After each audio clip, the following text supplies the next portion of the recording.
एक बार एक लड़की ने एक एंट्रेंस एग्जामिनेशन को क्रैक करने की बहुत कोशिश करी, बहुत मेहनत करी, लेकिन उसके बाद भी वो उसको क्रैक नहीं कर पाई, जिसकी वजह से वो अंदर से पूरी तरह से टूट गई, बहुत परेशान रहने लग गई, दुखी रहने लग गई। उसके पिता से अपनी बेटी की यह हालत देखी नहीं गई। फिर उन्होंने एक दिन अपनी बेटी को बुलाया और उन्होंने अपनी बेटी को कहा कि तुम मेरे साथ एक बार किचन में चलो, मुझे तुम्हें कुछ दिखाना है। किचन में पहले से ही उन्होंने गैस स्टोव के ऊपर 3 बोल रखे हुए थे। फिर उन्होंने उन तीनों बोल्स के अंदर पानी भरा, एक के अंदर कुछ आलू डाले, एक के अंदर कुछ अंडे और एक के अंदर कॉफी बीन्स, और उसको उबलने के लिए छोड़ दिया। उसके बाद में 5 मिनट हो गए, 10 मिनट हो गए, 20 मिनट हो गए, और वो वहां पर खड़े रहे अपनी बेटी के साथ में और उसको देखते रहे।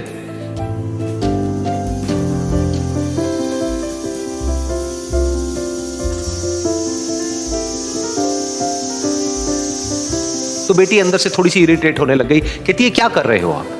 तो उसके पिता ने कहा कि सिर्फ 1 मिनट और रुको, तुमको सब समझ आ जाएगा। फिर उसके बाद में एक एक करके उन्होंने गैस स्टोव को बंद किया और जो पहला बोल था उसमें से आलू निकाले और निकाल करके एक प्लेट पे रख दिए। दूसरे बोल में से उन्होंने वो अंडे निकाले और निकाल करके एक और प्लेट में रख दिए, और तीसरे बोल में से जो कॉफी थी उसको छान करके एक कप के अंदर भर दिया और वो वहीं सामने स्लैब पे रख दिया और अपनी बेटी से पूछा कि तुम्हें क्या दिख रहा है?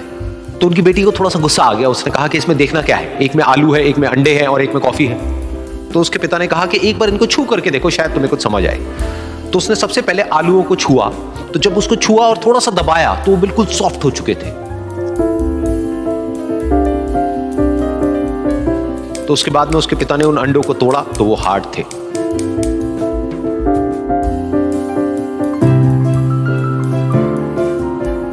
और फिर उसके पिता ने वो कॉफी वाला कप उठाया और अपनी बेटी को कहा कि एक बार इसको सूंघ करके देखो। तो जब उनकी बेटी ने उस कॉफी को सूंघा तो उसके चेहरे पर एक स्माइल आ गई। फिर उसके पिता ने अपनी बेटी को कहा कि तुमने ध्यान से देखा कि क्या हुआ यहां पर? ये तीनों ही बिल्कुल एक ही सिचुएशन में गए, लेकिन तीनों ने अलग अलग तरीके से रिस्पॉन्ड किया। तो पहला यानी कि आलू, जब हमने उसको उस पानी में डाला था उससे पहले वो बहुत ही हार्ड थे और स्ट्रांग थे, लेकिन गर्म पानी में जाने के बाद में वो अंदर से बिल्कुल सॉफ्ट हो गए, यानी कि कमजोर पड़ गए। दूसरे थे अंडे, जो गर्म पानी में जाने से पहले अंदर से बिल्कुल ही कमजोर थे, लेकिन गर्म पानी में जाने के बाद वो अंदर से स्ट्रांग हो गए। तीसरी थी कॉफी, जिसने कुछ ऐसा किया जो इन दोनों से बिल्कुल अलग था, यानी कि उसने उस गर्म पानी में जाने के बाद में खुद को नहीं बदला, बल्कि उस पानी को ही बदल दिया। बिल्कुल इसी तरह से हमारी जिंदगी में भी होता है। तुम्हारे ऊपर है कि तुमको इन तीनों में से क्या बनना है। एक, आलू के जैसा, यानी कि जब तुम्हारी जिंदगी में कोई मुश्किल आए तो तुम अंदर से पूरी तरह से टूट जाओ, यानी कि कमजोर पड़ जाओ। दूसरा, अंडे के जैसा, यानी कि जैसे ही तुम्हारी जिंदगी में कुछ मुश्किलें आए, वो मुश्किलें तुमको अंदर से तोड़े नहीं, बल्कि तुम अंदर से और स्ट्रांग हो जाओ। या फिर तीसरा, यानी कि कॉफी के जैसा, मतलब कि जब तुम्हारी जिंदगी में कुछ मुश्किलें आए तो तुम ना सिर्फ उन मुश्किलों का डट करके सामना करो, बल्कि अपनी जिंदगी को ही बदल दो।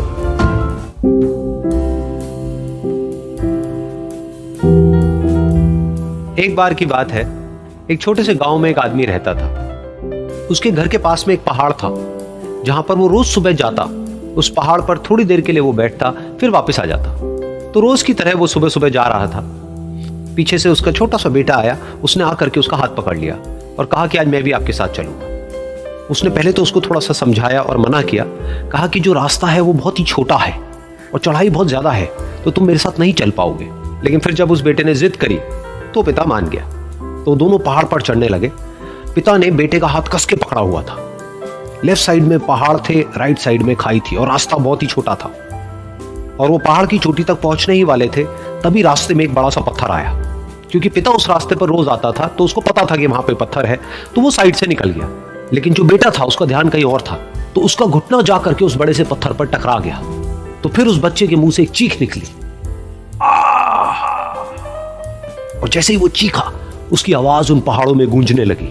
इससे पहले उस बच्चे ने कभी भी अपनी आवाज की गूंज नहीं सुनी थी, तो उसे समझ नहीं आया कि क्या हो रहा है। वो अंदर से थोड़ा सा घबरा गया। उसे लगा कि शायद कहीं कोई है जो छुप करके उसको देख रहा है और उसका मजाक उड़ा रहा है। फिर उस बच्चे ने बोला, कौन हो तुम? कौन हो तुम? तो जब उस बच्चे ने इस गूंज को सुना, उसे गुस्सा आ गया। उसे लगा कि कौन है ये जो मेरा मजाक उड़ाए चले जा रहा है। फिर उसने गुस्से से कहा, मैं तुम्हें छोड़ूंगा नहीं। और फिर जैसे ही उसने इस गूंज को सुना, वो घबरा गया। उसके पिता समझ गए थे कि क्या हो रहा है। उसने अपने पिता का हाथ कस के पकड़ लिया और उनसे पूछा, कौन है ये जो मुझे इतना तंग कर रहा है? कौन है ये जो मुझे इतना डरा रहा है? तो उसके पिता थोड़ा सा मुस्कुराए और उन्होंने खाई की तरफ देखा और जोर से बोला, मैं तुमसे बहुत प्यार करता हूं। ये सुनकर वो बच्चा हैरान हो गया। उसे समझ नहीं आया कि हो क्या रहा है, कि वही इंसान जो उसका मजाक उड़ा रहा है और उसको तंग कर रहा है, वो उसके पिता को बोल रहा है कि मैं तुमसे बहुत प्यार करता हूं। तो उसके पिता ने अपने बेटे को देखा और वो समझ गए कि उसके मन में क्या चल रहा है, और फिर दोबारा उन्होंने बोला, तुम बहुत अच्छे हो। और ये सुनकर उनका बेटा भी थोड़ा सा मुस्कुराया और पूछा अपने पिता से कि ये क्या हो रहा है। और फिर उसके पिता ने अपने बेटे को समझाया, ये जो आवाज तुम सुन रहे हो ना, ये किसी और की नहीं है, ये तुम्हारी ही आवाज है जो कि पहाड़ों में गूंज रही है, और तुम्हें अपनी ही आवाज सुनाई दे रही है। जैसा तुम बोलते हो ठीक वैसा ही तुम्हें सुनाई देता है।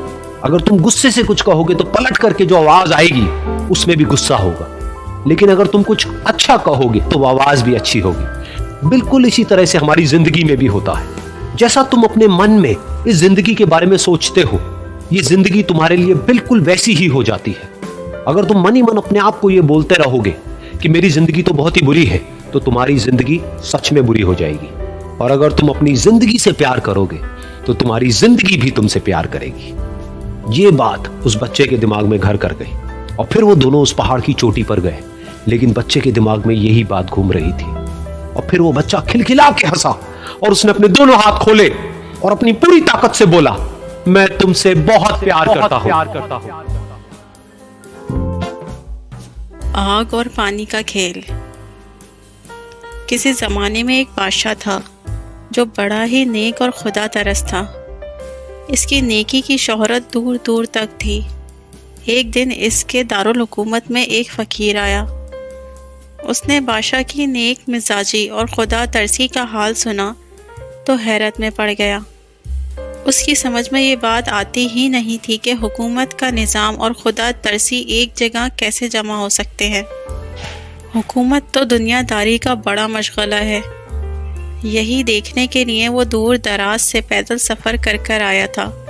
जब वो बादशाह के महल के दरवाजे पर पहुंचा तो उसने इधर उधर देखा कि शायद कोई दरबान नज़र आ जाए, लेकिन वहाँ कोई नहीं था। वो अंदर गया। बादशाह ने उस अजनबी शख्स को देखा तो निहायत इखलाक से पेश आया। पास बिठाया और पूछा, कहें शाहजी, किस तरह आना हुआ?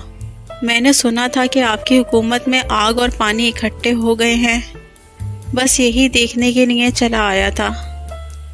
बादशाह फ़कीर का मतलब समझ गया और मुस्कुराता हुआ बोला, तो देख लिया?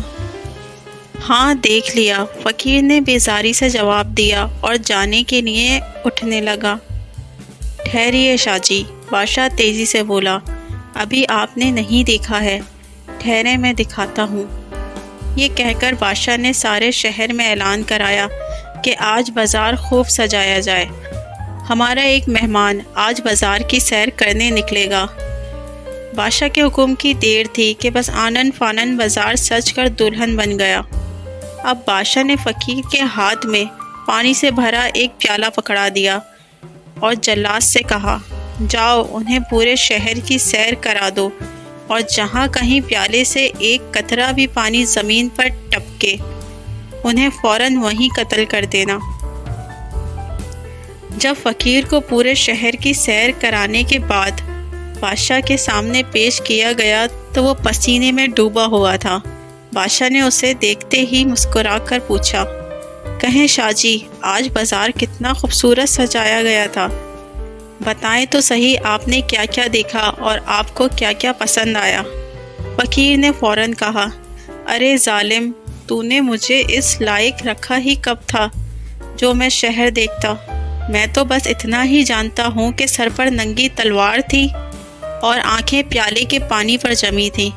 बादशाह कहका लगाकर हंसा और कहने लगा, कहें अब भी समझ आया या नहीं? ये है आग और पानी का खेल। फ़कीर के होंठों पर तो जैसे ताला पड़ गया। वो आंखें फाड़ कर बादशाह को देखने लगा। बादशाह ने फिर कहा, हाँ, यही राज है हुकूमत के इंतज़ाम और खुदा परस्ती के यकजा होने का। अगर खुदा का खौफ दिल में हुआ और अपनी ज़िम्मेदारी पर नज़र जमी हुई हो तो फिर दुनिया की कोई दिलचस्पी तुम्हें दीन से गाफिल नहीं कर सकती। दीन ज़िम्मेदारियों के पूरा करने का नाम है, इनसे भागने और गारों और बयाबानों में पनाह लेने का नहीं। प्यारे बच्चों, एक बार की बात है, कुछ साइंटिस्ट ने मिलकर के एक बहुत ही इंटरेस्टिंग एक्सपेरिमेंट किया। उन्होंने क्या किया कि एक बहुत बड़ा सा पिंजरा लिया, उसके अंदर 5 बंदरों को रख दिया और वहां पर एक सीढ़ी लगा दी। उस सीढ़ी के टॉप पर कुछ केले रख दिए।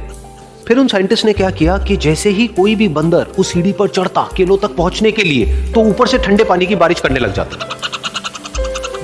तो जैसे ही वो ठंडा पानी गिरता उस बंदर के ऊपर जो कि सीढ़ी पर चढ़ रहा था, वो फटाफट से नीचे आता तो पानी बंद हो जाता।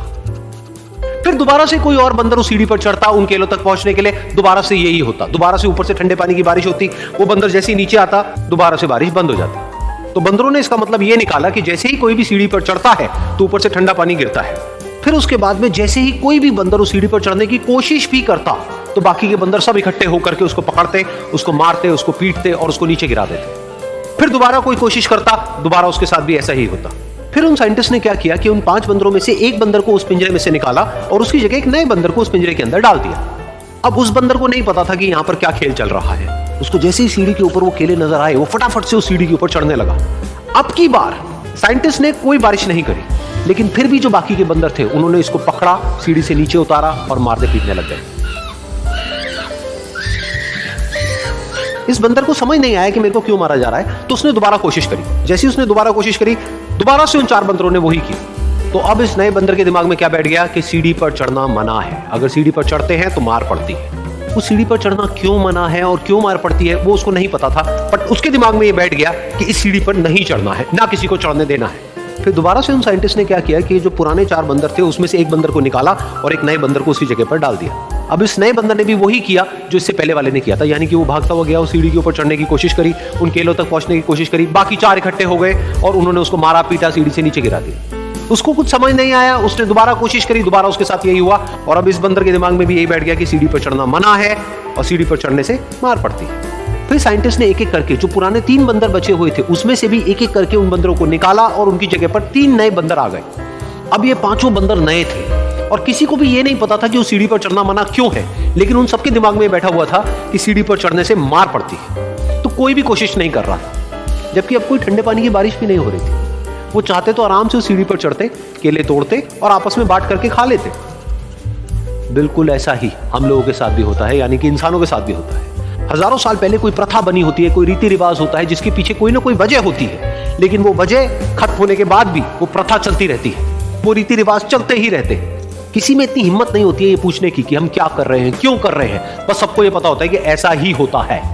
तो वो एक्सपेरिमेंट जिसके बारे में अभी मैंने आप लोगों को बताया, यानी कि वो बंदरों का एक्सपेरिमेंट, उसमें तो बेचारे बंदर हैं, जानवर हैं, उनको नहीं पता है कि क्वेश्चन कैसे पूछते हैं। लेकिन अगर हम इंसान होने के बावजूद भी क्वेश्चन ना करें तो हमारे में और जानवरों में क्या फर्क है, सोचिए। प्यारे बच्चों, उम्मीद है आज की कहानी आप सबको बेहद पसंद आई होगी। हमारे साथ जुड़े रहने का शुक्रिया। मिलते हैं अब एक नई कहानी के साथ।